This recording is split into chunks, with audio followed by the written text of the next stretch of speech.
রাতে 6টা আমল করে ঘুমাতে কেউ বলবেন না। এক, কালেমা পড়ে ঘুমালে যদি কারো মৃত্যু হয় তার মৃত্যু হবে শহীদ মৃত্যু। 2, দরুদ শরীফ পড়ে ঘুমালে যদি কারো মৃত্যু হয়, মৃত্যুর পর দরুদ শরীফ হবে সুপারিশকারী। 3, ঘুমের দোয়া পরে ঘুমালে সারা রাত ইবাদতের সব পাওয়া যায়। 4, আয়াতুল কুরসি করে পরে ঘুমালে সারা রাত আপনাকে ফেরেশতারা পাহারা দেবে। 5, 21 বার বিসমিল্লাহ পরে ঘুমালে প্রতিটি নিঃশ্বাসের সঙ্গে নেকি লেখা হবে। 6, আস্তাগফিরুল্লাহিল্লাযী লা ইলাহা ইল্লা হুয়া হাইয়্যুল কাইয়্যুম ওয়া আতুবু ইলাইহি লা হাওলা ওয়া লা কুওয়াতা ইল্লা বিল্লাহিল আলিয়্যিল আযীম। এটা পরে 3বার পরে ঘুমালে সকালে নিষ্পাপ হয়ে উঠবে।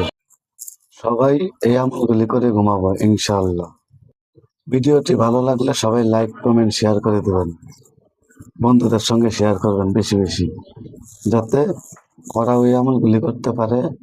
সেই সবটা আপনি পাবেন ইনশাআল্লাহ। আসসালামু আলাইকুম।